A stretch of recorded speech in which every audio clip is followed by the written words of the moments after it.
예전에 한 오디션 프로그램에서 참가자가 엄마에 대한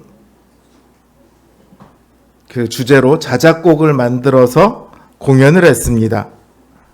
뭐 간단하게 얘기하면 엄마도 분명 젊어서 꿈이 있었을 텐데 나를 키우느라 그 꿈을 접으셨다. 뭐 이제 이런 내용이었어요. 저도 그랬지만 많은 분들이 그 노래를 듣고 뭉클함을 느꼈을 겁니다. 그때 한 심사위원이 이런 심사평을 해요. 이거 반칙이다. 엄마 이야기가 들어가면 우리는 심사를 할 수가 없고 그저 공감할 수밖에 없다. 그 노래도 참 기억이 남았고 그 심사평도 참 기억이 남았었어요. 그 심사위원의 말처럼 부모님은 참 특별합니다. 다만 우리가 어렸을 때는 잘 몰라서, 젊어서는 마음 가는 게 많고 당장 내가 해야 할 것들이 많아서 그 특별함을 잘 모르고 지나갈 뿐이죠. 그래도 어려움이 닥치면 가장 먼저 의지하게 되는 것은 역시나 부모님입니다. 게다가 우리는 신자입니다. 세상 사람들에게도 부모님은 특별하지만 신자에게 있어서 부모님은 더더욱 특별한 존재입니다. 하나님께서 우리더러 부르라고 한 호칭이 뭐죠? 아버지예요. 하나님께서는 우리를 자녀라고 부르시기 위해서 모든 시간, 모든 사건에 다 관여를 하세요. 하나님이 가지신 것들을 우리를 위해 쏟으시기를 조금도 아까워하지 않으셨어요. 심지어 유일한 아들의 생명까지도 우리를 위해 내놓으셨습니다. 그렇게 해서 우리의 아버지가 되셨죠. 그렇게 우리는 그분의 자녀가 되었습니다.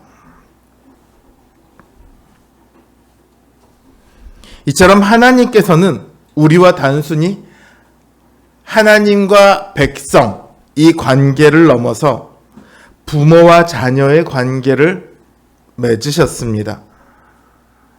그러니까 부모와 자녀의 관계는요, 이 세상 모든 관계 중에서 하나님과 우리의 관계에 가장 가깝습니다.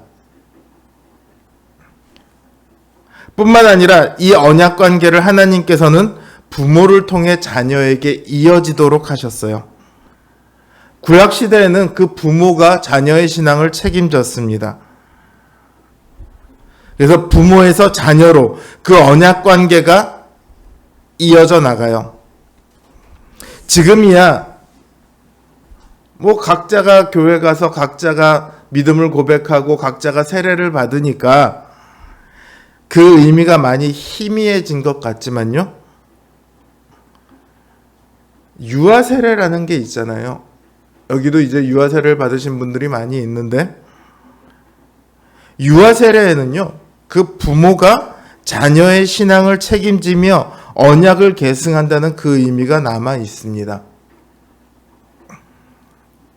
그래서 유아 세례를 받은 아이들은 스스로 신앙의 고백을 하지 않았음에도 불구하고 언약 안에 있다라고, 부모의 책임 아래 있기 때문에 언약 안에 있다고 간주하는 거죠.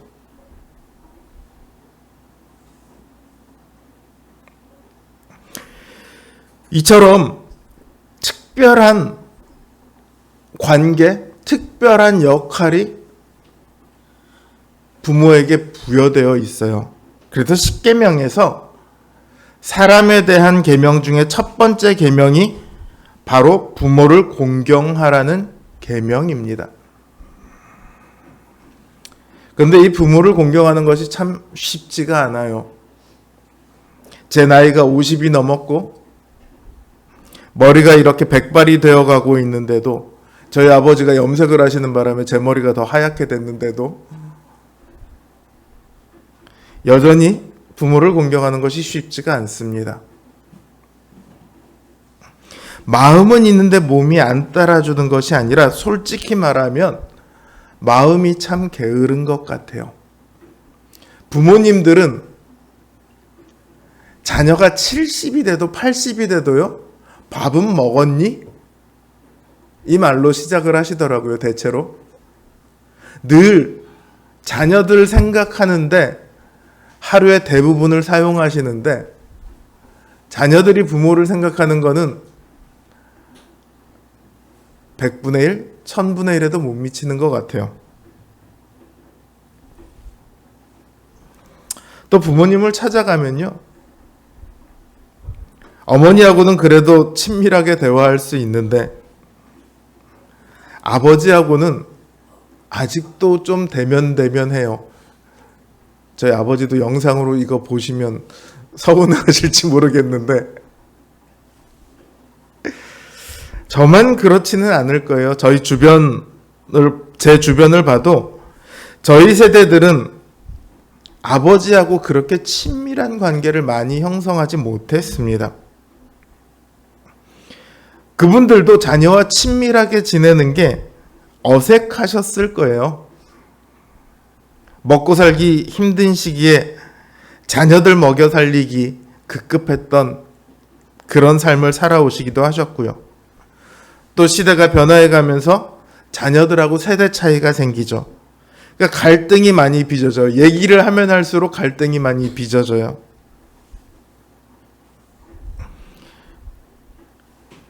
솔직히 말하자면 부모님이 자녀들보다 더 오래 살고 많은 것을 경험해 보았지만 부모님의 판단이 늘 옳지는 않아요.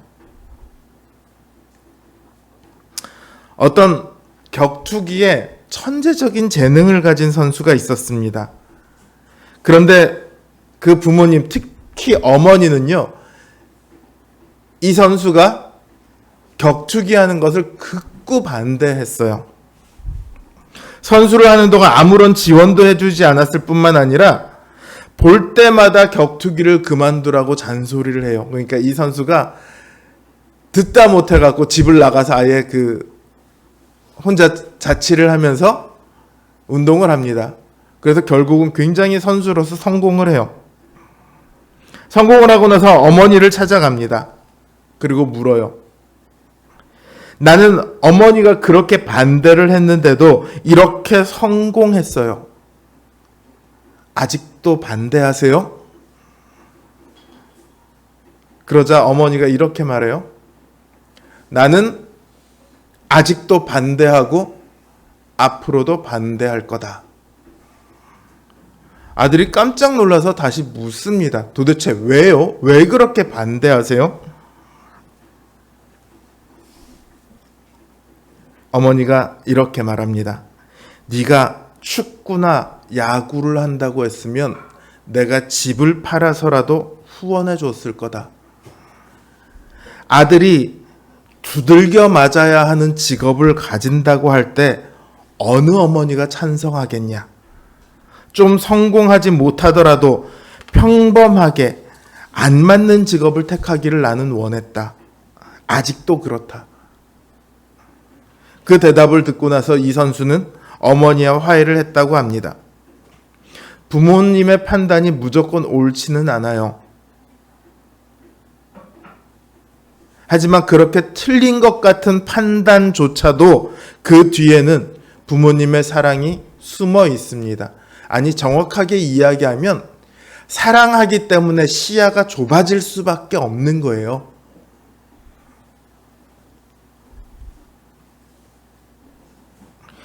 때로 그 판단이 싫을 수 있어요. 그 판단 때문에 부모님은 나를 이해하지 못한다고 생각할 수도 있어요. 하지만 거기 담긴 부모님의 사랑까지 외면할 수는 없습니다. 외면해서는 안 됩니다. 정상적인 부모라면, 제가 왜 정상적인 부모라고 얘기하냐면 요즘 아주 이상한 부모들이 가끔 언론에 등장해서 이렇게 말하는 게 좋겠죠. 정상적인 부모라면 자녀에게 무언가를 기대하고 사랑을 주지는 않아요. 내가 사랑을 이만큼 주면 제가 나한테 요만큼은 줄 거야, 이런 기대를 하지는 않습니다. 그냥 내가 낳았으니까 사랑을 줍니다. 내 자녀니까 사랑을 해요. 우리 아까 찬송 부를 때 2절에 보면 부모님이 자녀를 고이신다 라는 뜻이 있어요. 이 고이신다가 뭐지? 곰탕 할 때 그 고이 괴다 이 뜻인가? 푹 끓인다는 뜻인가? 찾아보니까 귀여워하고 사랑한다는 뜻이래요. 괴다라는 단어입니다. 자녀라는 이유만으로 사랑하세요. 그리고 자녀가 행복한 모습을 보면 그걸로 다 됩니다. 게다가 나이가 들어서요, 자녀에게 짐이 될까봐 무슨 일이 있어도 제대로 말 못하는 부모님이 대부분이에요.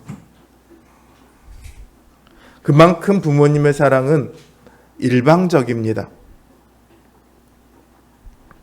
저는 부모님의 그 사랑이 좀 더 방향성을 가졌으면 좋겠다라고 생각을 해요. 사랑에는 목적이 있습니다. 자녀를 어떻게 키울 것인가가 그 사랑에는 담겨 있어야 해요. 목적 없는 사랑, 즉 맹목적인 사랑은요, 부모들이 하기에 가장 좋은 사랑이지만 사랑을 하는 사람이나 사랑을 받는 사람이나 다 불행하게 만듭니다. 요즘은 부모를 공격했다, 공경이 아니라 공격했다는 뉴스를 종종 듣게 됩니다. 살펴보면요, 부모의 사랑을 못 받은 경우가 부모를 공격하는 경우는 별로 없어요. 맹목적인 사랑을 받은 경우에 부모를 공격합니다. 내가 이거 해달라고 하는데 왜 안 해줘? 받아야 하는 걸 당연하게 느끼는 거예요. 내가 원하는 걸 부모는 줄 의무가 있는 것처럼 그렇게 생각을 하죠. 근데 내가 원하는데 부모가 안 줘요? 그럼 분노가 일어나는 겁니다. 그래서 부모를 공격해요. 자녀를 위하기만 하는 것이 결코 자녀를 사랑하는 법은 아닙니다. 어떤 미국인이 한국 부모와 미국 부모의 양육 방법 차이에 대해 말을 하는데요. 한국인은 자녀의 행복에 모든 것을 맞춘대요. 그런데 미국의 부모는 자녀의 독립, 자립에 모든 것을 맞춘대요. 그래서 교육 방법이 다르대요. 아마 이런 차이는 지나온 역사 속에서, 역사의 차이에서 만들어졌을 겁니다. 어렵고 힘든 시기를 지나왔던 우리 부모님들이니만큼 그만큼 자녀들이 나는 못 겪었던 그 행복을 누리기를 원하겠죠.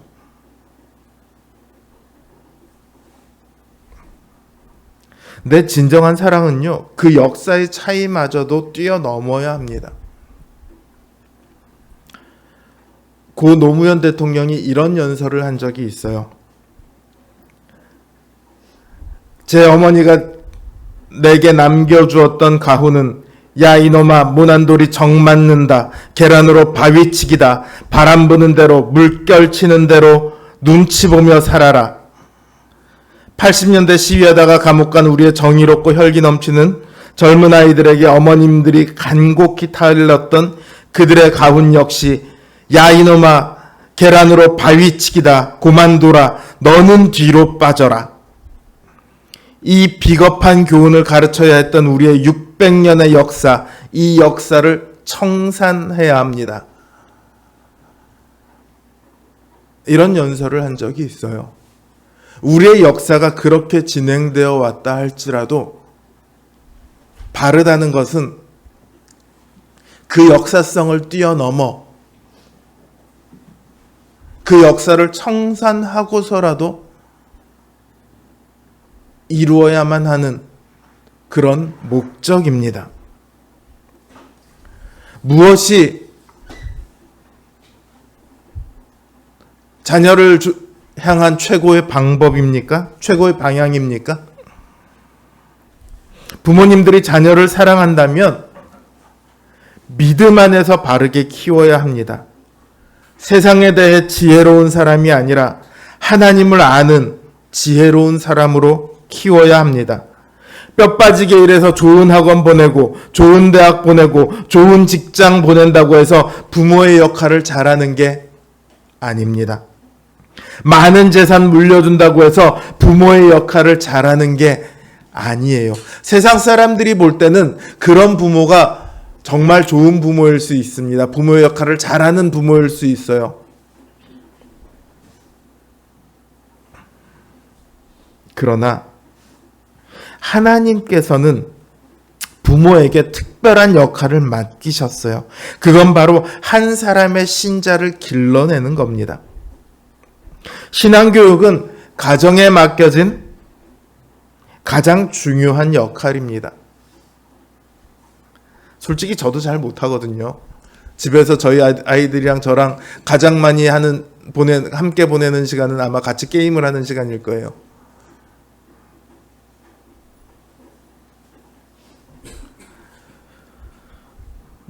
지금 보면 교회 주일학교가 있지만요. 주일학교는 교회의 역사 속에서 산업혁명 이후에 만들어졌습니다. 산업혁명을 하고 나서 일손이 부족하거든요. 그러니까 이제 어린아이를 데리고 있는 엄마도 일손으로 써야 해요. 그러니까 뭐를 하냐면 아이를 맡아줄 교육기관이 필요하죠. 주일학교도 그렇게 만들어졌어요.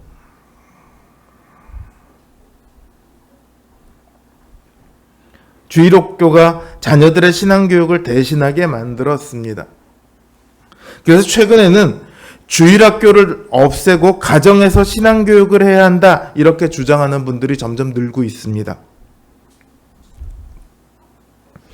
부모들은 자녀의 신앙의 본이 되어야 합니다. 저희 애들이 게임을 하면 평상시에는 욕을 안 하는데 게임을 할 때는 욕을 해요. 제가 욕하지 마라 그러면 저번에 한빈이가 그러더라고요. 아빠도 욕하잖아. 그래서 내가 언제 그랬더니 아빠 이놈의 새끼 이런 욕을 하잖아. 그래서 보니까 저도 저 딴에는 굉장히 순화해서 욕이 아니라고 생각하고 이놈의 새끼 이렇게 썼는데 한빈이는 그걸 욕으로 받아들이더라고요. 사실 욕이 맞죠. 자녀가 책을 읽게 하려면 부모가 책을 읽어야 하고요. 자녀가 운동을 하게 하려면 부모가 운동을 해야 한다는 말이 있습니다. 마찬가지예요. 부모가 신앙생활을 제대로 해도 자녀들이 신앙생활을 제대로 안 하는 경우가 있는데 부모가 신앙생활을 제대로 안 하면 자녀들은 신앙을 어디서 배우겠어요? 자녀에게 하나님의 사랑을 가르치고 그 사랑을 가르칠 때 자녀들은 한 사람의 신앙인으로 자라날 뿐만 아니라 한 사람의 인격자로 자라납니다. 그리고 그런 자녀가 부모님을 제대로 사랑하고 공경할 수 있어요. 자녀들은 때로 부모에 대해 불만을 가질 수 있습니다. 철순의 부모님은 우리 부모님보다 훨씬 더 따뜻하고 영인의 부모님은 우리 부모님보다 훨씬 돈이 많고 갑돌이네 부모님은 우리 부모님보다 훨씬 잘생겼고 누구네 부모님은 우리 부모님보다 훨씬 더 똑똑하고 우리 부모님은 뭐 하나 나은 게 없네. 자라면서 다른 부모님들이랑 다 비교해보죠. 그리고 불만을 갖습니다. 하지만요. 영인의 부모님, 철순의 부모님, 갑돌이네 부모님은 결코 나를 사랑하지는 않아요. 그 사람들에게 나는 남이죠. 남의 집 애를 뭐하러 사랑하겠습니까? 나를 사랑하는 것은 우리 부모님입니다. 내가 위급할 때 나를 위해 온갖 노력을 다 할 뿐도 다른 집 부모님이 아니라 내 부모님입니다. 자녀들은 이런 사랑을 받고 자랐어요. 그러니까 의무조항으로서 부모님을 공경해야 되는 것이 아니라 이런 사랑을 받고 자랐습니다. 당연히 부모님을 공경하는 것이 마땅하지 않겠습니까? 이거는 자녀의 선택사항이 아니라 의무입니다. 의무에는요, 아무런 조건이 없습니다. 내가 무엇을 받았느냐에 따라 내 의무가 바뀌지 않는다는 말이에요. 난 부모님한테 별로 받은 게 없어. 그러니까 부모님을 덜 공경할 거야. 이런 말이 성립이 안 돼요. 일전에 법원에서 이런 판결이 난 적이 있습니다. 자녀가 아버지로부터 유산을 받는데 형제들에게 공평하게 아버지가 다 나눠줬어요. 그러자 둘째가 소송을 겁니다. 아버지를 형도 동생도 안 모셨거든요. 병원비도 형도 동생도 안 보탰어요. 이 둘째가 아버지를 모셨고 아버지 병원비를 다 부담했어요. 근데 유산을 똑같이 나눠주니까 이 둘째가 서운했죠. 법원에 소송을 걸었습니다. 아버지는 이미 돌아가셨으니까 어쩔 수 없지만 형제들한테 당신들이 왜 나랑 똑같은 돈을 받아? 그럴 자격이 있어? 그러고 소송을 걸었어요.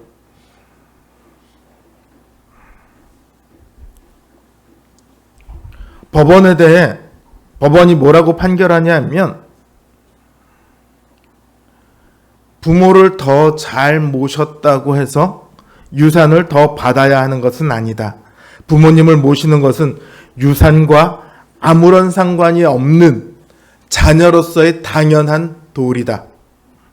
그러므로 부모님을 모셨다는 것이 유산을 더 받아야 하는 이유가 되지 못한다. 이런 판결이었습니다.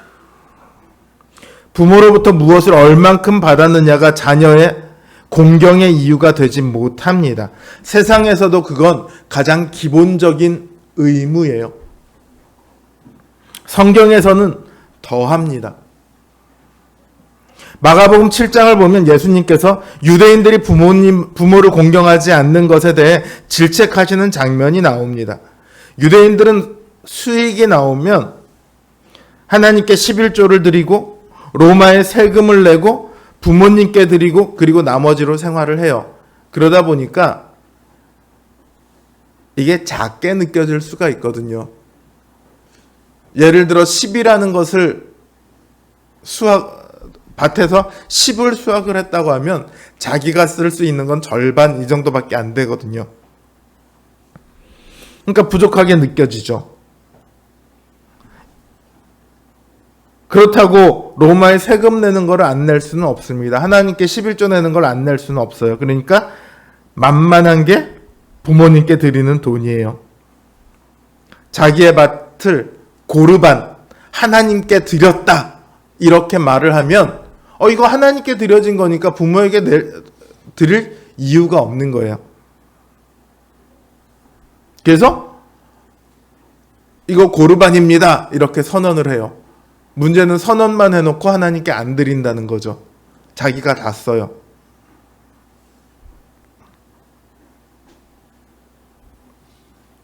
여기 대해서 예수님께서 신랄하게 비판하시죠. 그리고 설사 그걸 부모님께 안 드리고 하나님께 드렸다고 하더라도 하나님께서 그걸 기뻐하실까요? 야, 네 부모에게 드려야 될 거를 나한테 가져왔어? 내가 그걸 기뻐할 거라고 생각하니?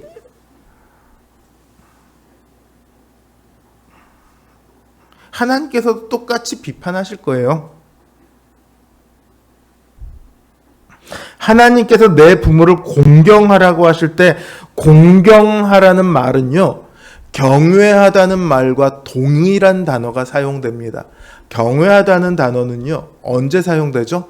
하나님에 대해서 사용하는 단어예요. 그러니까 부모를 공경하라는 말은 단순히 부모를 존경하라 정도가 아니고 삶과 마음을 다하여 하나님을 경외하는 것처럼 그 부모를 공경하라는 거예요. 육신의 부모를 공경하는 것은 영적 부모인 하나님을 경외하는 것과 같은 의미를 갖고 있다. 하나님은 이렇게 받아들이시는 거예요. 그러니까 육신의 부모를 무시하는 자는 당연히 눈에 보이지 않는 하나님을 무시하는 것이나 다름이 없습니다. 그러니까 하나님께서 고르반을 기뻐하실 리가 없죠.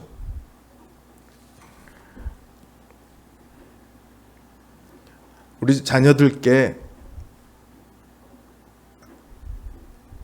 간곡히 부탁드립니다. 간곡히, 사실은 이건 부탁이 아니라 당연히 해야 할 일이기도 하죠. 목사는 장례식에 갈 일이 참 많습니다. 장례식에 가보면 부모님께 더 잘하지 못한 것 때문에 눈물을 흘려요. 믿지 않는 자들의 가정은 부모님을 더 못 보고 이제 이런 것 때문에, 그것 때문에 눈물을 많이 흘린다면, 신자들은 있을 때 좀 더 잘해드릴 걸, 다시 천국에서 볼 것을 믿으면서도 더 다 잘 못해드린 것 때문에 늘 후회를 하더라고요.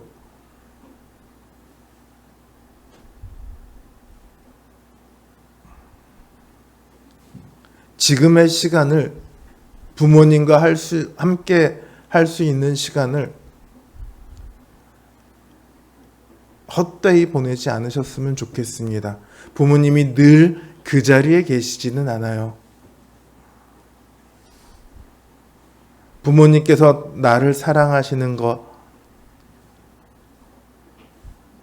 그것에 다만 얼마만큼이라도 우리가 사랑할 수 있었으면 좋겠습니다. 부모님을 공경할 수 있었으면 좋겠어요. 내리사랑이라는 말은 있어도 치사랑이라는 말은 없다. 이런 말 들어보셨죠? 부모님에게서 아래로 가는 사랑은 있어도 아래에서 위로 가는 사랑은 없다. 대체로 그렇다는 거예요. 아래에서 위로 가는 사랑도 분명히 있습니다. 저는 여기 계신 우리 자녀분들께서 그 치사랑이라는 것도 있다는 것을 좀 삶에서 보일 수 있었으면 좋겠습니다. 우리 사랑하는 성도 여러분, 주 안에서 부모가 되십시오. 세상을 따라가는 부모는 아이의 잠깐을 행복하게 할 수 있습니다. 지혜로운 부모는 아이의 인생을 빛나게 할 수 있습니다. 그러나 주 안에서 가르치는 부모는 아이의 영혼을 복되게 합니다. 또 앞으로 부모가 되어야 할 우리 청년들 잘 기억하십시오. 이렇게 되기 위해 애쓰고 기도하세요.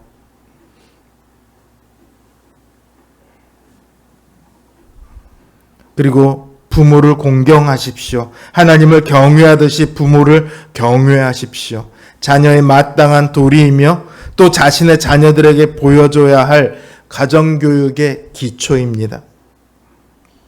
우리 모든 가정들이 하나님을 경외하며 그 안에서 부모를 공경하고 자녀를 잘 양육하는 바람직한 가정이 되기를 바랍니다. 늘 하나님의 은혜가 넘치며 가족 간의 사랑이 넘치는 우리 성도님들 가정 되시기를 주님의 이름으로 기원합니다.